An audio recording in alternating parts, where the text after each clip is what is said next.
Capítulo 28. La conspiración tiene éxito. Conclusión. Cuarta parte.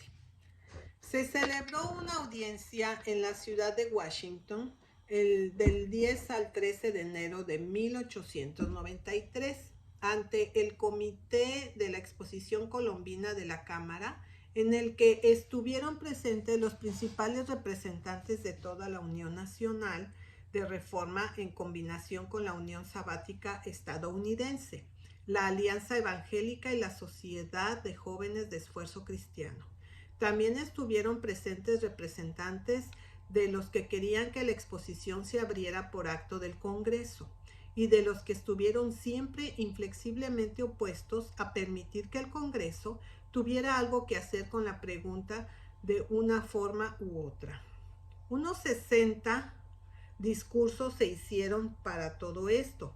Todo argumento, sin embargo, basado en la inconstitucionalidad de la legislación original, fue excluido, mientras que los argumentos basados en la religión y la religión solamente, en consideración de cosas celestiales y con exclusión de las cosas terrenales, se escuchó durante horas. El presidente de la American Sabbath Union inauguró la discusión de este lado con las siguientes palabras: abordo este tema con gran reverencia. Cuando llegamos a tratar con las cosas celestiales, debemos dejar de lado las cosas terrenales y debemos hacer mucho como solían hacer los judíos en el templo de Jerusalén.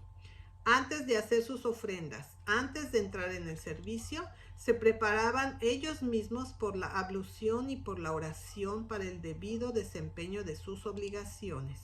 Ahora, cuando llegamos a considerar el sábado, que descansa sobre la ley de Dios, que es una revelación a la humanidad, que nadie hubiera pensado que se lo debemos enteramente a nuestro Padre que está en el cielo, debemos por lo tanto venir con el mismo espíritu reverencial a su consideración nosotros mismos.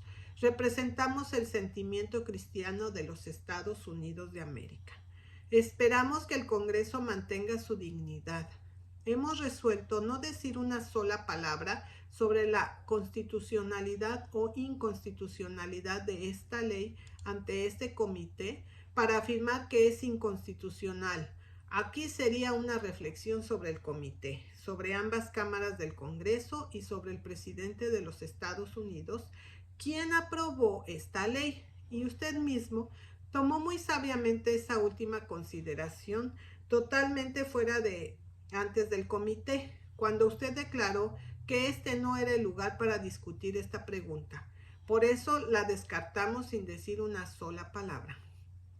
Cuando nuestro bendito Señor se encarnó en Palestina, aprobó y magnificó esa ley diciendo: no vengo a destruir, sino a cumplir.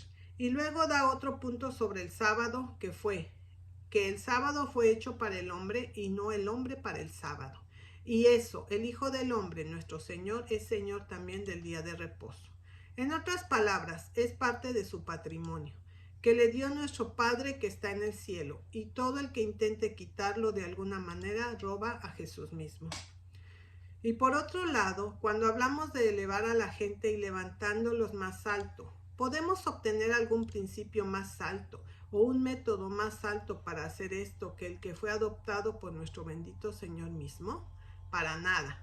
Y no es más bien pensar que estas personas, quienes están especialmente consagradas al servicio de Dios, están mejor capacitadas a través de su consagración y a través de su educación, pueden inculcar lo que mejor eleva a la gente que aquellos que ignoran este tipo de conexión y abordar el tema desde un punto de vista inferior y completamente diferente. Ahora, en este mismo día, vamos a presentarles en breves discursos los sentimientos de la Iglesia cristiana y la gente común de los Estados Unidos en las diversas ramas de esta iglesia, y sin ninguna otra introducción pediré que se despliegue el rollo ahora. A este le siguieron muchos otros del mismo tenor, en que el comité y el Congreso fueron exhortados, como en la presencia de la muerte y en vista del juicio, a estar en el lado y para la preservación del día santo de Dios. Y se les advirtió que si tocamos ese cuarto mandamiento, Dios traerá una maldición sobre nosotros como nación.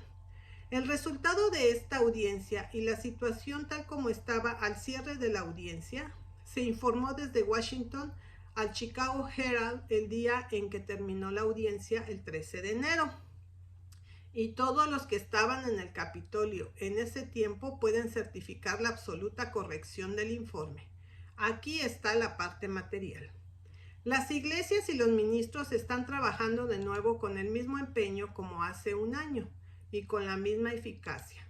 No había duda hace un mes de que si se hubiera podido votar sobre la cuestión de la apertura dominical, de inmediato una cómoda mayoría se hubiera encontrado en ambas cámaras del Congreso para su apertura.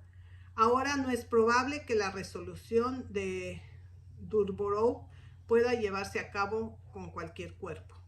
Las probabilidades están decididamente en contra de que la resolución llegue a la casa, y aunque se informe, nadie puede encontrar una mayoría en su favor. El problema es que una gran cantidad de miembros que creen en los domingos por principio y por derecho son demasiado tímidos para votar sus convicciones frente a la oposición organizada de las iglesias y ministros.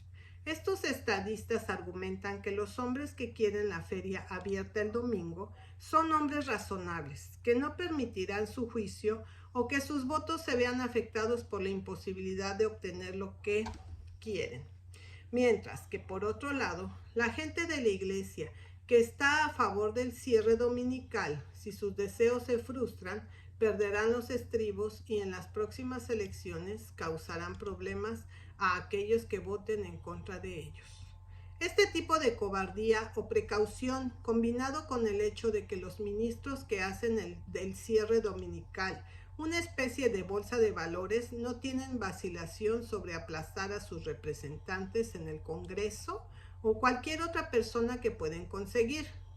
Ofrecen una explicación del cambio de condición de asuntos relacionados con esta cuestión, para que nadie se sienta inclinado a pasar esto por un mero informe de prensa, y tal vez con prejuicios por eso, presentará el juicio deliberado de 2 miembros de la Casa. El representante Reilly de Pensilvania hizo una declaración que se imprimió en el mismo número del Herald, como fue lo anterior, de la siguiente manera.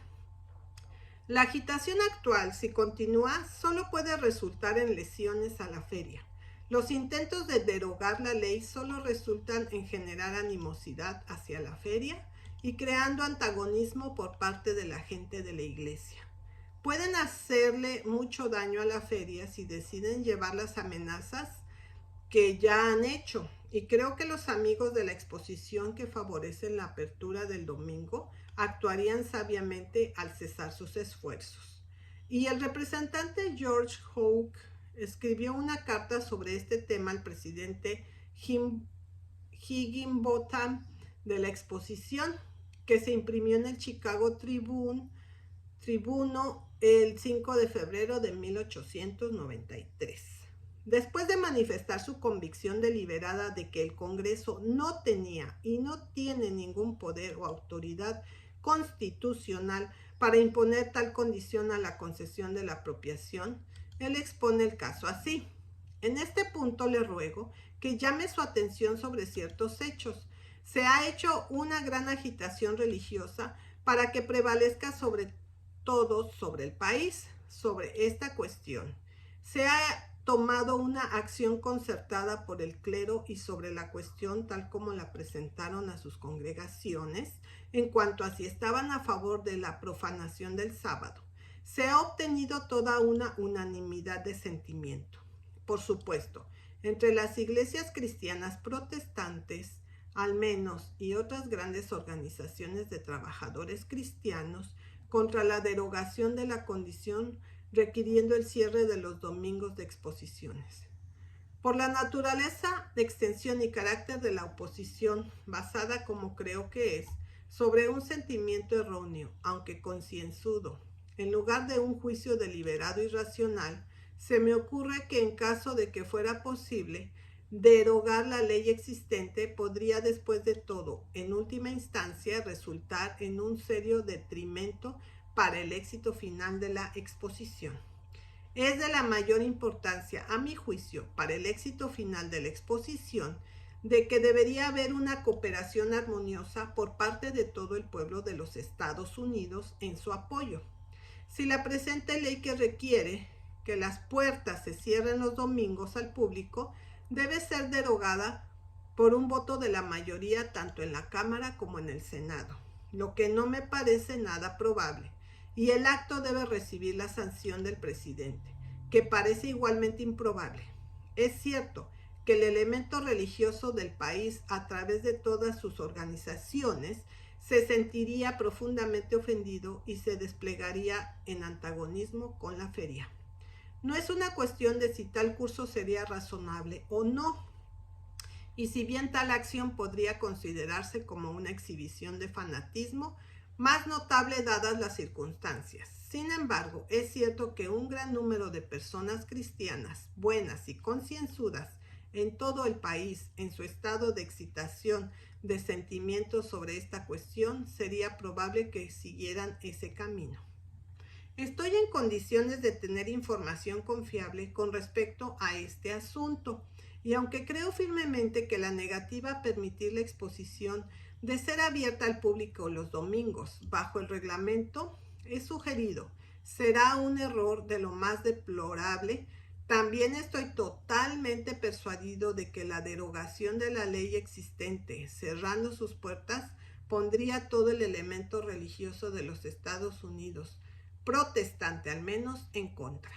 La cuestión a que ahora debe decidir la dirección es si es aconsejable, además, instar a un concurso dudoso sobre un asunto que, gravitando una hostilidad ya extensa y amarga contra Chicago y la exposición, que incluso si finalmente tuviera éxito, sería muy probable que estaría plagada de desastres como beneficio para la empresa. Ahora, la Constitución de los Estados Unidos es la única cosa existente que le da a cualquier miembro del Congreso, ya sea senador o representante, cualquier poder o autoridad. Él debe su propia existencia como miembro de ese cuerpo a la Constitución. La Constitución define sus poderes y establece las limitaciones del ejercicio de los mismos. Este es su único legítimo guía. Tomar cualquier otra cosa como guía legislativa es repudiar la Constitución y poner esa otra cosa en su lugar. Y como se mostró antes, es robar al pueblo de toda la autoridad gubernamental que por la sola idea de una constitución escrita la han conservado en sus propias manos, y es hacer de esta otra cosa el poder de gobierno en lugar de la gente. Hace que el capricho y la voluntad arbitraria de unos pocos sean solo guía en legislación y asuntos gubernamentales, en cambio del juicio deliberado de la mayoría expresado en la Constitución. El registro innegable en este caso muestra que, número 1, los líderes de la combinación de iglesias de los Estados Unidos pidieron al Congreso que hiciera lo que sabía y habían declarado durante años ser una cosa inconstitucional. 2. Cuando el Congreso no respondió con la suficiente rapidez, convirtieron sus peticiones en demandas bajo amenazas. 3. Los congresistas cedieron a estas demandas amenazantes. Anunciaron abiertamente que lo hacían y que no se atrevían a hacer lo contrario. 4. Cuando se intentó que el Congreso anulara esta legislación y tomar su posición una vez más sobre la Constitución solamente, el presidente de un comité del Congreso deliberadamente descartó toda discusión basada en la Constitución y admitió sin discusión la discusión basada solo en la religión y la consideración de cosas celestiales. 5. A las amenazas y manifestaciones de violencia por parte de los líderes de la Iglesia, el Congreso rindió por segunda vez, confirmando así su curso inconstitucional en lugar de corregirlo. 6. El Congreso confirmó así su repudio de la Constitución, su única guía legítima, y escogió como su guía, en cambio, el poder de la Iglesia por encima de todos los otros que la Constitución y los principios fundamentales del gobierno estaban destinados a excluirse para siempre. 7. Y en confirmación de lo conocido inconstitucionalmente de todo este procedimiento prepotente, los directores generales de esta combinación religiosa han declarado desde entonces, en forma impresa, que la Constitución no ofrece ninguna garantía para tal legislación. ¿Cómo podría haber una reversión más completa del orden de las cosas establecidas y previsto por aquellos que hicieron nuestro gobierno nacional y su Constitución? ¿Cómo podría haber una revolución más directa y completa de los principios de nuestro gobierno, de lo que se ha logrado en este caso, en sus inicios, su intención, su conducta y su éxito en la forma en que se encuentra hoy a través de la decisión de la Corte Suprema, la acción del Congreso y la aprobación del presidente de los Estados Unidos? La gran conspiración ha tenido éxito. Han logrado su propósito declarado para cambiar esa característica de nuestra ley fundamental, que declara que los gobiernos derivan sus justos poderes del consentimiento de los gobernados. Y en su lugar han establecido esa característica del papado, que insiste en que los gobiernos derivan sus poderes de la voluntad de Dios, como se expresa a través de la Iglesia.